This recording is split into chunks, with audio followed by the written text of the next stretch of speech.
मराठ्यांना आरक्षण मिळालं पाहिजे यासाठी जरांगे पाटील हे उपोषणाला बसलेले आहेत आझाद मैदानमध्ये आणि त्यांना पाठिंबा देण्यासाठी इकडची महाराष्ट्रातली जनता इथे आलेली आहे। आपण त्या जनतेशी बोलूया, त्यांच्या आताची परिस्थिती काय सांगाल सर? महाराष्ट्रामध्ये 2 वर्ष पहिले जरांगे पाटलांनी अल्टिमेटम सरकारला दिलेला की आरक्षणासाठी ज्या मंत्र्यांना, मराठा मंत्र्यांना, सर्व मंत्रालयामध्ये बसणाऱ्यांना ज्यांना कुणाला बोलायचे त्यांनी 2 महिन्याच्या अगोदर त्यांना सूचना द्यायला पाहिजे होती।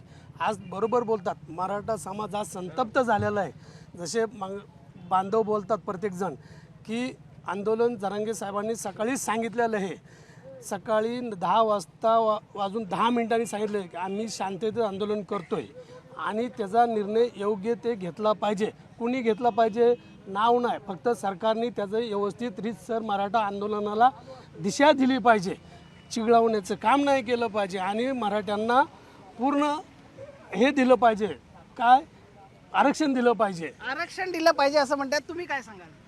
आज आपण पाहतो की महाराष्ट्रातील सर्व जनता, मराठा बांधव आपलं घरदार सणासुदीला सोडून आज ह्या आझाद मैदानावरती माननीय श्री मनोज जरांगे पाटील साहेबांना समर्थन देण्यासाठी उपस्थित आहे।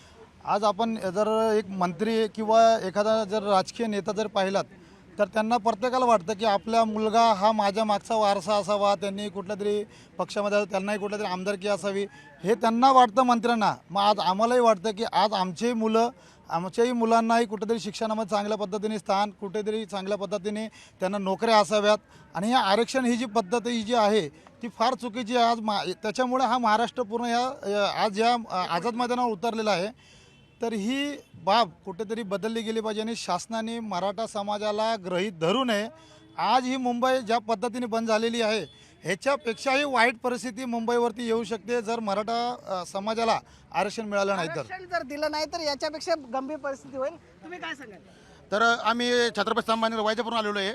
तर आमचं म्हणणं एकच आहे की जगाच्या पाठीवर 58 मोर्चे शांततेत निघले। मराठ्यांनी जे काही आतापर्यंत पाऊल उचललं ते शांततेत उचललं, संयमानं उचललं आणि लोकशाही मार्गाने उचललेलं आहे। आज मनोजदादांनी 4 महिन्यापूर्वी तयारी दिली होती की आम्ही 29 ऑगस्टला येऊ।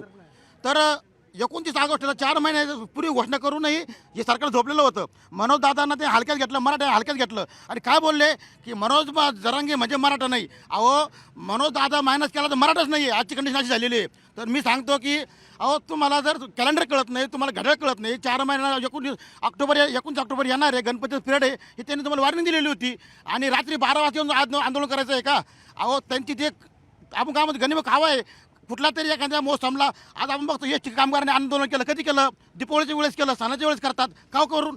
कारण सरकारची कोंडी झाली पाहिजे तेव्हा ते लक्ष देतात। मूळ राहिल्याशिवाय कोणी पाहत नाही, आई पाहत नाही। म्हणून मनोजदादांनी 4 महिन्यापूर्वी सांगितलं होतं की आम्ही 29 ऑगस्टला येतोय। तर त्यावेळेस जाहीर होतं की गणपतीचं पिरियड आहे। यांनी झोपले होते। विखे पाटील म्हणतात, फडणवीस साहेब म्हणतात की यांनी समजून घ्यायला पाहिजे आज हिंदूंची सण आहे। अहो हिंदुत्व आम्हाला शिकू नये। तुम्हाला सांगतो शाळेमध्ये जात बघून शिक्षण दिलं जातं आणि आरक्षण दिलं जातं किंवा सवलत दिली जाते। हिंदुत्व आम्हाला कोणी शिकवायचा प्रयत्न करू नये। मराठासारखं हिंदुत्व कोणी जपत नाही। फडणवीस साहेबांनी याची काळजी घ्यावा, दखल घ्यावा, अन्यथा हे आंदोलन अजून तीव्र होईल। या ठिकाणी आंदोलन तुम्ही कुठून आलात आणि कसे आलात ते मला सांगा. मी साहेब आलो धाराशिव या मेंढा गावाहून आणि इथं आता 2 वाजले ते जरांगे साहेबाला पशीच आहे इथं कंटिन्यू 6 वाजल्यापासून मी पावसातच आहे इथं। तर इथं कसलीच परिस्थिती अशी जीवित राहण्याची परिस्थिती नाही। सगळे पाणी नाही, नाश्ता नाही, जेवायला नाही, काय नाही। तुम्हाला या पावसाचा त्रास होतोय की नाही? भरपूर त्रास। आम्ही तिथं उघड्यावर झोपलोय आता आणि आता 2 वाजले ते मेन कपडा आणून दिले ते आता कोणी आणून दिलं तुम्हाला? कोणीच हे आपले मराठा समाजसेवकनेच आणून दिलेले आहे ते। आणि नाश्ता तुम्ही कुठून आलेत? आम्ही वसमत तालुका गिरगाववरून आलो, हिंगोली जिल्हा। आमचे एक आता इथं राहण्याची वगैरे कुठलीही व्यवस्था नाही, जेवणाची व्यवस्था नाही, कुठलंही काय नाही। फडणवीस सरकार कुठलीही आम्हाला मदत नाही। आम्ही अटल सेतू जवळपास 10 किलोमीटर अंतर असून पण पायी इथं आलेले आहेत। आमचे कुठे इथं वाहन येऊ दिले नाहीत, कुठं काही दिले नाहीत। काय सांगाल ह्या संपूर्ण प्रकाराबद्दल? ह्या संपूर्ण प्रकाराबद्दल सांगायचं झालं तर हे फडणवीस सरकार मराठ्याला मुद्दाम म्हणून जाणून बुजून छळ करत आहे। तुम्ही काय सांगाल?